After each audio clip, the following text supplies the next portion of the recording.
So as you can see from the title, today I'm going to be talking about the Quest Undergraduate Scholarship, which is essentially a UK scholarship run by the Institution of Civil Engineers. So if you're clicking on this video, I'm assuming that you might know a little bit about the scholarship already and might be looking to apply. But equally, if you're just looking for the general UK scholarships which are out there for if you are going to study civil engineering at university, then I will talk about what the scholarship is briefly and how you can benefit from it. However, in general, I would suggest that you look on the Institution of Civil Engineers website, for which I'll put a link in the description. So the reason why I decided to film this video is because when I was applying to the scholarship about a year ago now, I found that there weren't many videos or online resources where people shared their experience of going through the scholarship. So I wanted to make this video to share my experience and maybe give you a better insight into what the process entails. Now, by all means, if you actually apply to the scholarship and you go through the process, it's very well explained, and the people who run the scholarship will very much guide you step by step through each stage. The video is just purely to share my experience and maybe some extra bits of advice or things to consider when you are going through each stage.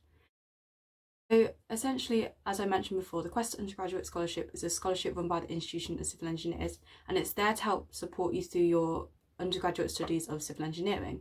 So there are many benefits to the scholarship. The main ones which they highlight on the website are you can get up to £8,000 across the course of your study. You get paid summer placements for every year which you're at university. These are a minimum of 8 weeks.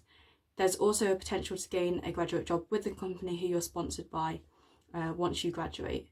And then the final kind of main benefit is just having the badge of being a Quest Scholar is really great for your CV.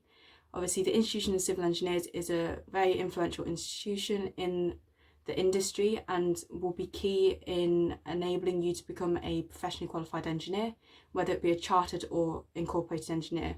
So having that seal of approval at this early stage is really beneficial. The financial support which the scholarship offers is fantastic, but definitely don't overlook the value of the placements which you get every summer. Of course, if you go to university and for whatever reason you're not able to obtain a scholarship, which is of course is fine, but what you'll have to do is, or more than likely what you'll have to do is apply to placements during your time at university, and unfortunately these placements are often very competitive and the application and interview process is very vigorous. By no means is that me saying that they're impossible to get, and of course people do get them. It's more in the sense that if you get this scholarship, it is then nice to know that you have all your placements lined up and also the potential for a graduate job, provided that the company likes you and that you like the company. So to be eligible to apply to the scholarship, you need to meet two main criteria. The first is that you need to be looking to start a civil engineering course at a UK university in the year that you're applying, and this course must be accredited by the JBM. The second criteria is that you need to be predicted grades of either of ABB or higher. So to put this into context, or maybe add a bit of a timeline, so let's say you're in year 13 and you're looking to study civil engineering next academic year, you're not looking to take a gap year. So you would have sent off your UCAS by January, and if you meet the criteria and are eligible, then the applications for the scholarship open either March or April. It will vary depending on what year, but you can by all means find the opening date for applications on the Institution of Civil Engineers website. I will highlight the rest of the key dates in the different stages of the process for applying to the scholarship when I actually get onto that section. So with all that being said, hopefully if you didn't know beforehand anything about the scholarship, you do now, but equally look at the links which I put in the description to find out all the information which you need. So now I'm going to go on to the main part of the video, which is where I'm going to explain each stage of the scholarship in terms of what they entail, but also try and offer you a bit of advice or things to consider when you're at each stage. So the first stage is, as you'd expect, it's an application. So if you're eligible and also interested in applying, then what you'll have to do is, once the applications do open, you'll have to register your interest.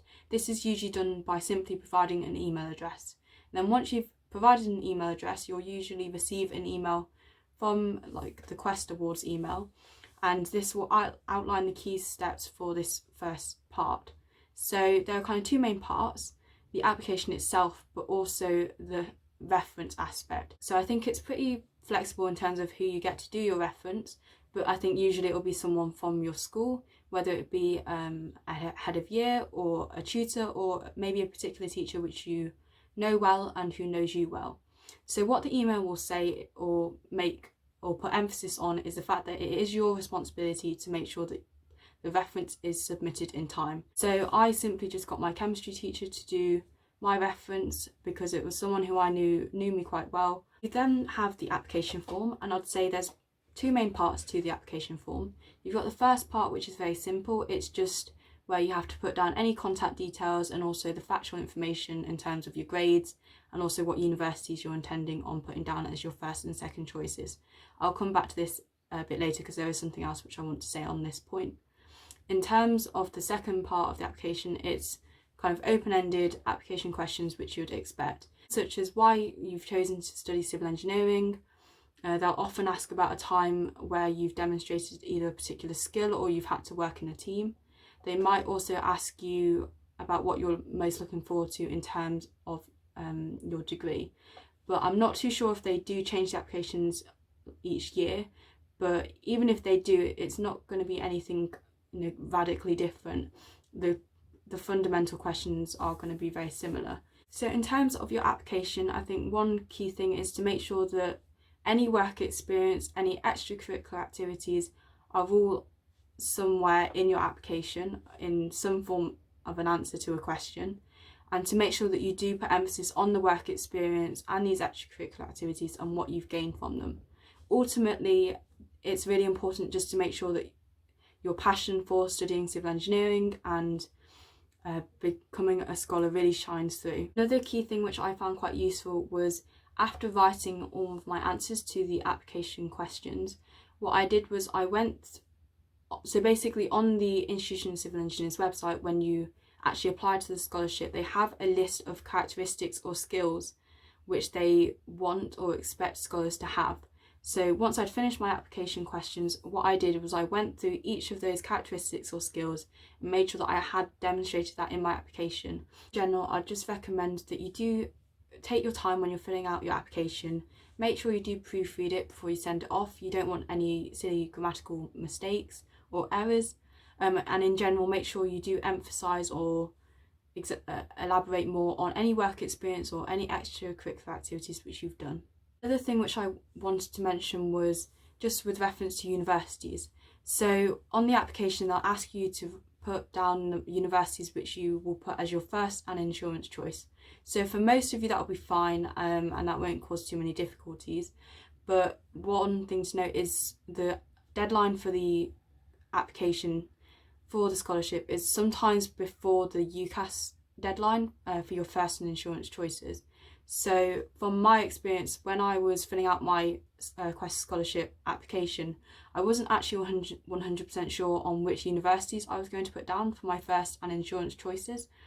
So when I sent off my application for the scholarship, I kind of put a rough estimate of what I was going to put down, but it ultimately didn't turn out to be the same as what I ended up choosing when it came to my UCAS.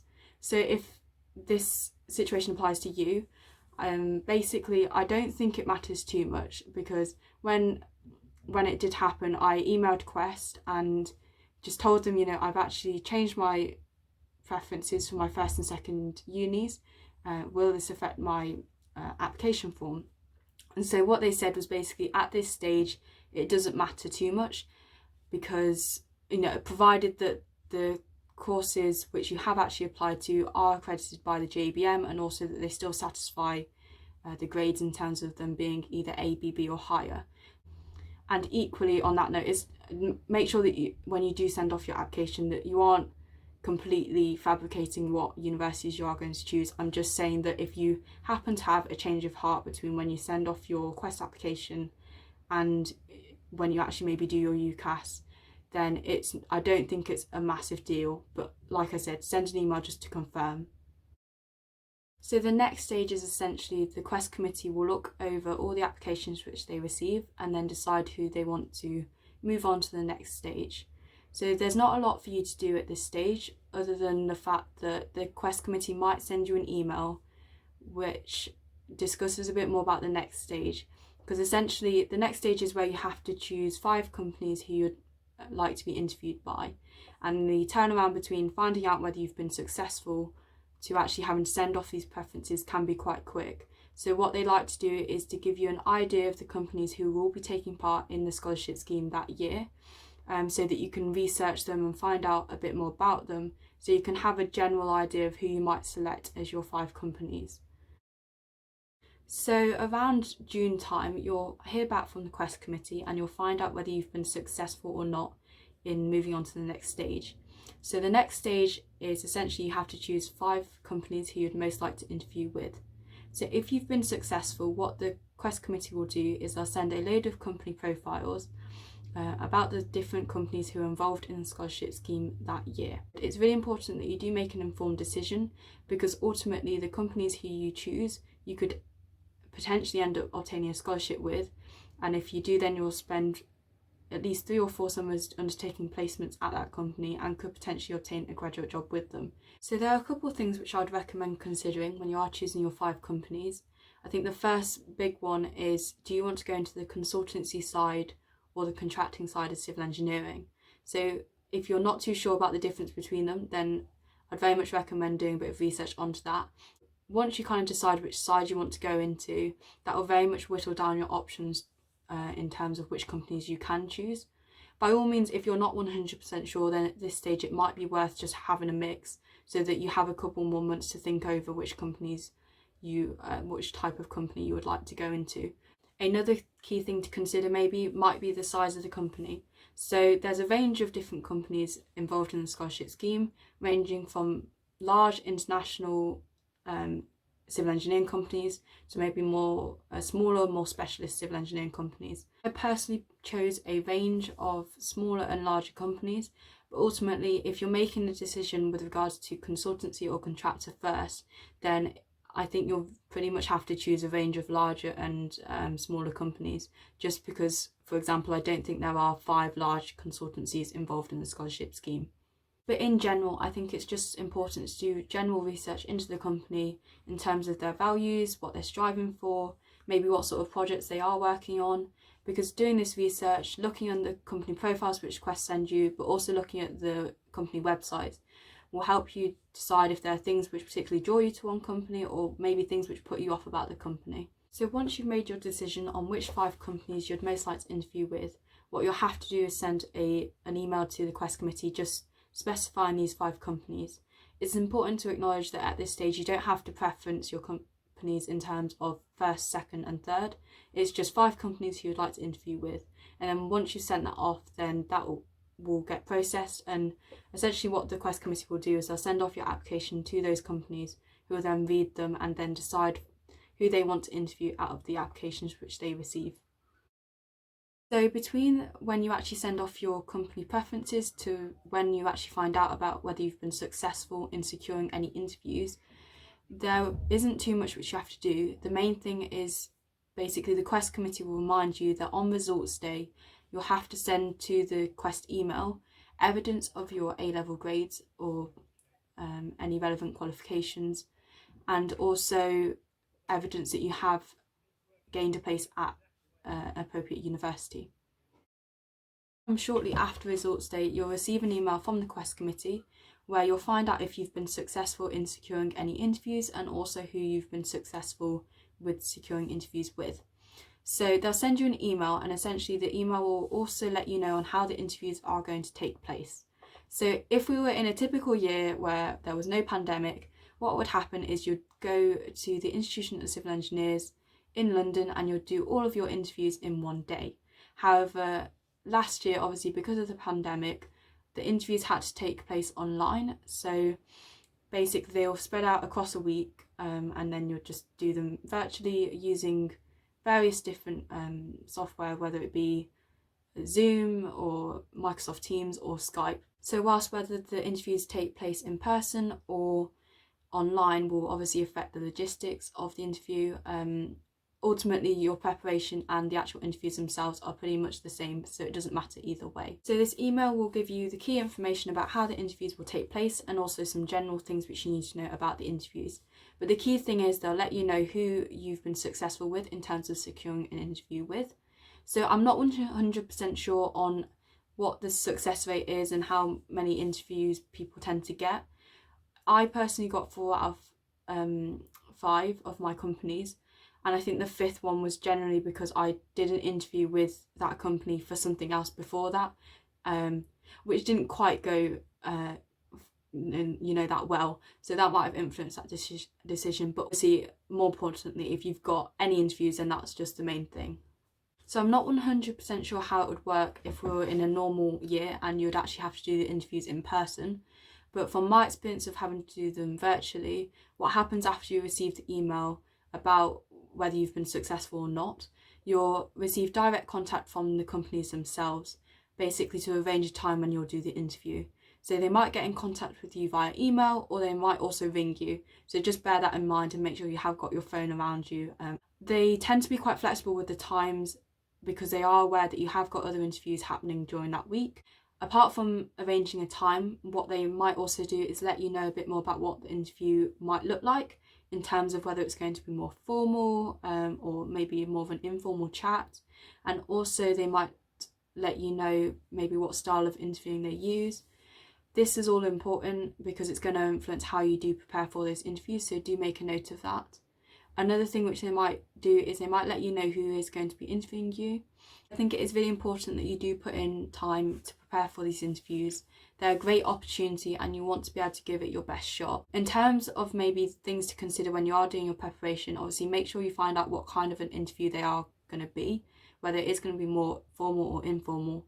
But in general, the main purpose of these interviews is to get to know you a bit more and maybe ask a few further questions on your application.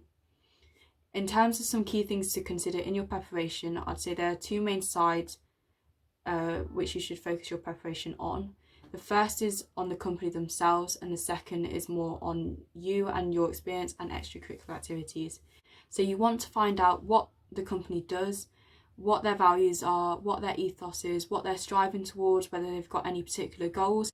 In general, you want to find out if what disciplines they are working in and also what projects they've worked on. And it might be useful learning a bit more about a few big specific projects which they might ask you about during the interview.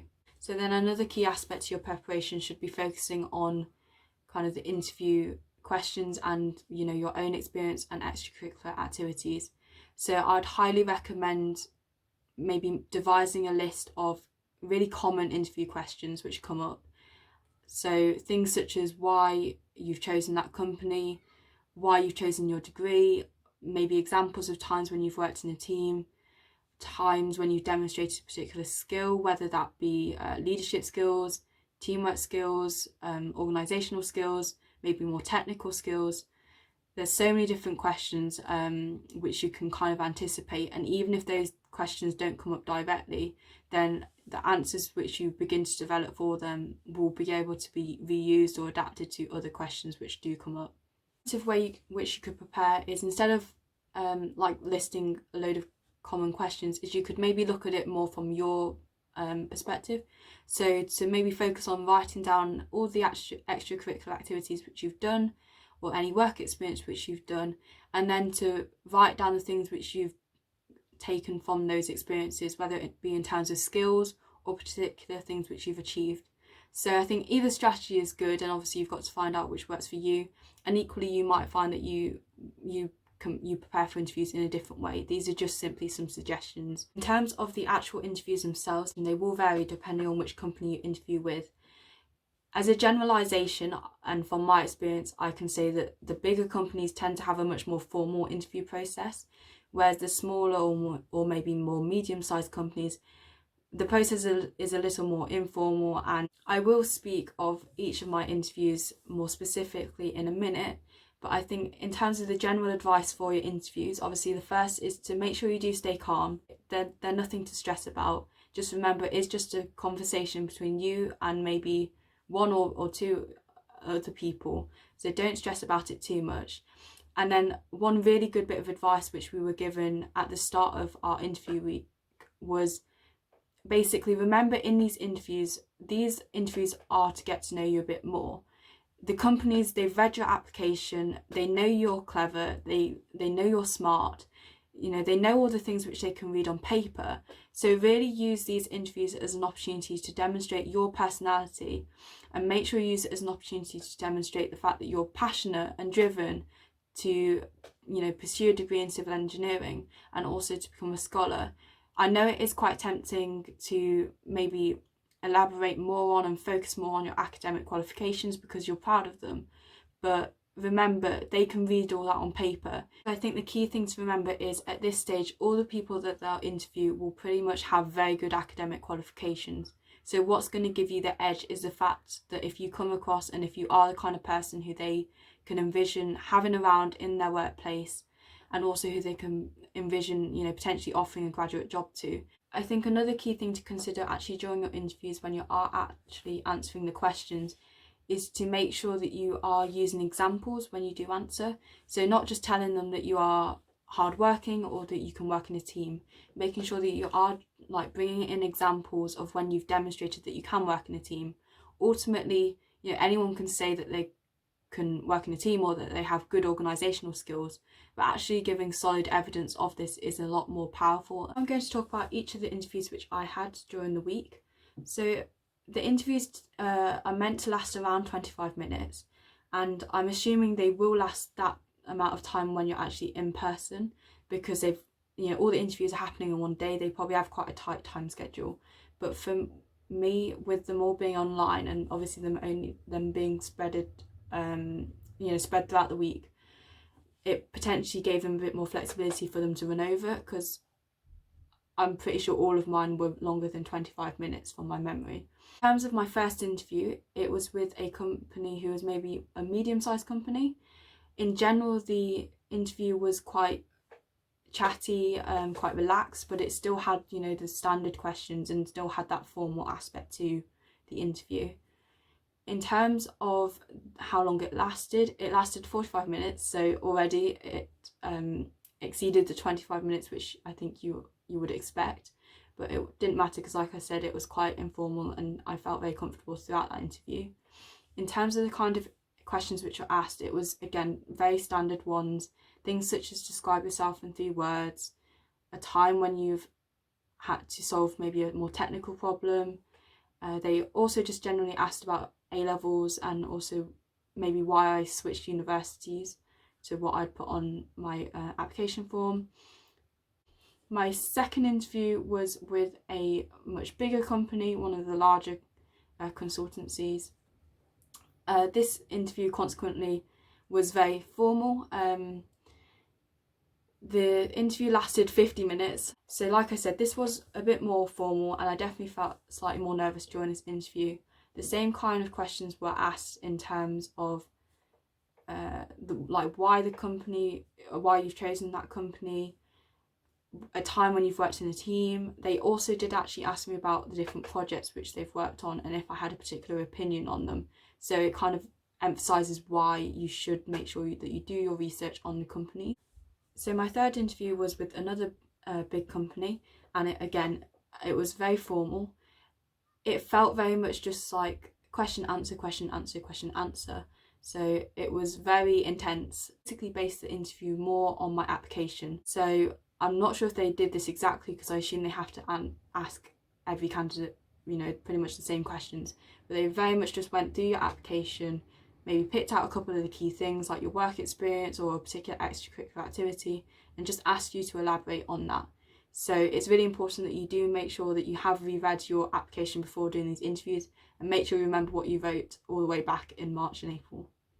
My final interview was with a much smaller company, and it was very different to all the other interviews which I'd had before. It definitely felt like more of just a general conversation, and I can't really recall many questions being asked. I think maybe 2 questions were asked, and it was just why that company, and maybe a bit more about why I changed my universities, in terms of, because my universities differed. I don't want to elaborate on it too much because I don't think it was a very typical interview, but it's important obviously that you do know that it happened and it could potentially happen to you. At the end of your interviews, you'll tend to get asked if you do have any questions, and it's really important to make the most of this opportunity to find out any information which you do want to. One thing which I found really helpful to ask was maybe why they chose the company. For me, it was just a really good way to get a better insight into what made that company stand out, and maybe to get some more insider information as such about the company other than what you see on the website. For me, it really helped me when it came to ranking the companies later on.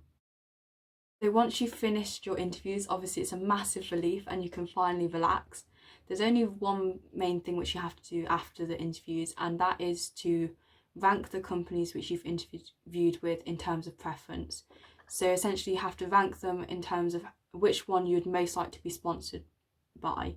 In terms of how you rank them, this could very much depend on the ideas which you had before interviewing, or you might have actually been swayed by the interviews themselves. Maybe you had a particularly good conversation with the people at a particular company, or you found out something which particularly drew you to that company. For me, it was a mixture of both. I had, before I did my interviews, I had in mind the companies which I wanted to rank near the top, and the interviews only kind of changed this slightly. Another key thing to point out at this stage is that potentially maybe if none of the companies which you interviewed with wanted to sponsor you, there is the opportunity for an unsponsored scholarship. I won't go too much into detail about them because, personally, I'm not 100% sure how they work.